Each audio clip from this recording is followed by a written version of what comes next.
Hello, everybody. My name's Rick Ellison. I'm the head golf professional at Guy and Golf and Country Club in Huntington, West Virginia, and I'm also the director of the Cabell County Middle School Golf Program. So today we're going to cover a few things. We're going to cover rules and etiquette for the season, our goals for the season, taking care of the golf course, which is very important. We're going to do a quick overview of the schedule and also some of the formats that we play, and also just some little pointers at the end that we seem to help the junior golfers as we go throughout the season. First thing we're going to cover would be the rules, and we're just going to start at the top of the list and go through them real quick. The team matches will have 4, 6, or sometimes all players, depending on the format, which we'll get on later, will always be no larger than a foursome playing a hole. So we don't want to have too many players that'll slow us down and be difficult to get around the course in a timely manner. We'll always have a coach or a volunteer that's approved out on the golf course helping our golfers. If you are a volunteer and your junior is out there playing, we will ask that you be in a different group, especially for the first few weeks of the season as we see how the kids are doing. Again, this is all about helping the kids, and we want to make sure they're comfortable and make sure they're ready before they feel the pressure of people being spectators out there watching them. Coaches, always make sure you check in the golf shop and let them know how many players you have, and just again, communication is key, and that would be very helpful. And we do ask that keep cell phone usage limited as possible. Make sure your ringer is turned off. We don't want a lot of distractions, things like that, as you can see in number 6. And we'll give you all a copy of all this as well. And range finders are allowed on the golf course, and nowadays you can actually use your phone for a range finder, which is a nice thing. Download the Golf Logics app. It's got some really good information, especially here at Guy and Golf Country Club. As in this photo, make sure you wear proper golf attire. What is that? No blue jeans, no cut-off sweatpants. You want to, guys, have your shirts tucked in. Wear a belt. That will be helpful. So just look like a golfer like you would see on TV. Keep it simple. If you have any adults out there that kind of run up on us, we will let them play through. It doesn't happen very often, but if it does, just be aware of the play that's not only in front of you, but also behind you. We also play preferred lies throughout the season in the general area, which would be the rough and the fairway. You're allowed to lift, clean, and place and fluff it up within a club length. So take advantage of that. It is an advantage. If we have a weather problem, again, at Guy and Country Club, we have an alarm system here if there's lightning in the area, and be sure to seek shelter and to protect yourself. Let's see, number 11 will be depending on the format that we play, so we'll get into that a little bit later. When you're looking for a ball, number 12, make sure 3 minutes is the maximum. We're trying to keep a pace of play under 2.5 hours for 9 holes, so if we start at 4 o'clock, we want to try to be done by 6:30 if all possible in that first group. And the coach that's in charge of each match will be on our schedule, which we'll look at here shortly, will be the first team listed. Now, coaches must be present at all times for their team to be eligible to play, and the match will start when the coach is ready. And also, coaches, you're responsible for your players, and just make sure you keep an eye on them, make sure that, the golf attire being worn, golf etiquette, and care of the golf course, good sportsmanship is taken care of at all times. So we do have to help the juniors. We got to realize a lot of them and juniors, if you're not sure, we're there to help you. So if you have a question, always let us know. Some of the other important rules that we want to point out here. We do play ready golf, and that basically means if it's clear and it's safe and you're ready to hit.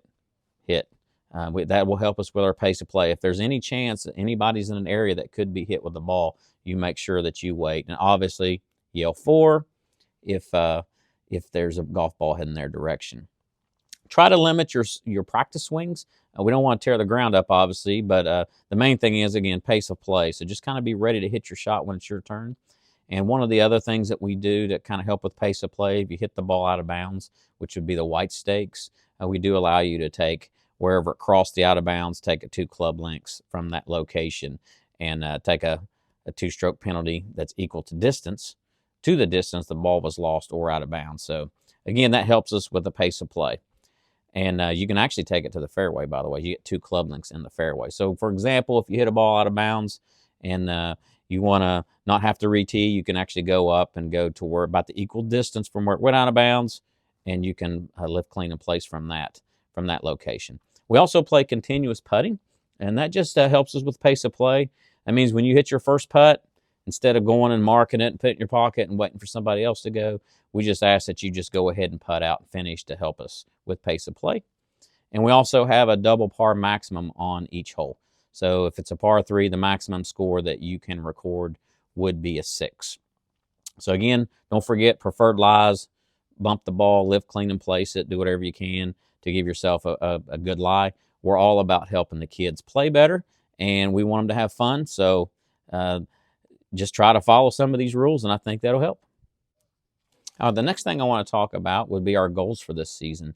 And ultimately, our goals is to always to have fun, number one. We don't want the kids to feel a lot of pressure. This is middle school golf, and a lot of the kids that are in our program are beginners. Some of them have never played golf, and then we also have some of the best juniors in the state playing with us. So again, we're there for everybody. We want everybody to have fun. We want them to get better, and we want them to, at the end of the season, look back at a really positive experience. And that's what we're here to help. And that's why one of the reasons we don't want parents on the golf course to begin with is obviously to help the kids to be relaxed and give us a chance to be able to help them. So if you want to be a volunteer and you have golf experience and you've played 18 holes many times and you know a little bit about the swing and you feel like you can contribute to helping these kids, just send me a text at this number, or you can send me an email. And again, feel welcome. You can obviously call me as well. But if you have any questions, be sure to let me know at this number here. Care of the golf course. That would be the next thing that we want to cover. And there's two things that we can do as golfers, as parents, as coaches that can really have a positive impact on the golf course. Number one would be repairing ball marks. You always expect to go to the green to fix a ball mark on every hole that you play. Even if you didn't make one yourself, look for one. My rule is always to try to look for two. Fix mine, fix another, and I'll be honest with you, there's many times I've found myself doing 5 or 6 ball marks and fixing them. And you can use a tool like this that makes it a little bit easier. And if you need one of those, again, I'll be happy to provide that for our players. Players, if you want a nice little tool like that, let me know and I'll be sure to get you one.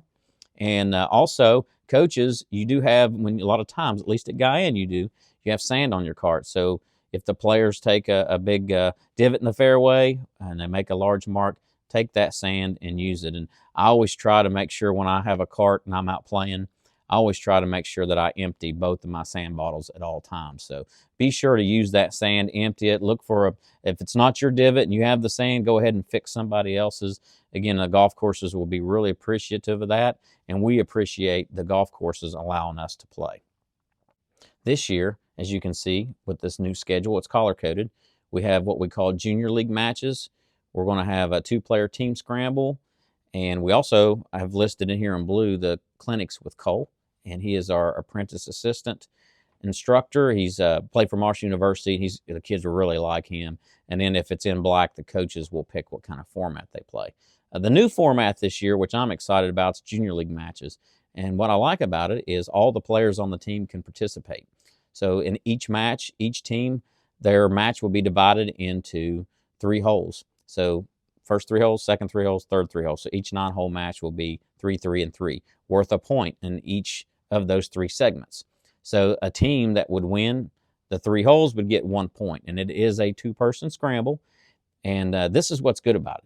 You can, after 3 holes, sub in one of the players that is not playing it on that particular hole. So you can have some players walking around helping read greens, hunt balls, and then when the 4th hole starts, a new player can sub in there. And the coaches will help us organize that, and I'll be around to help as well. So if you want to learn more about that, I would encourage you to go to YouTube and look up PGA Junior League Golf, and you'll learn a little bit more about that format, because we are going to follow that same format.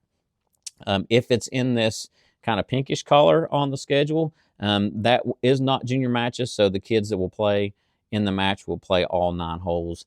We have clinics with Cole, as I said, in the blue, and then the coaches will be picking in the black, which that can be whatever they want to do. And if the skill level's there and we feel like the kids are ready to play 9 holes and can keep up and play in that 2.5-hour time frame, those kids, again, the coach can allow them to do that.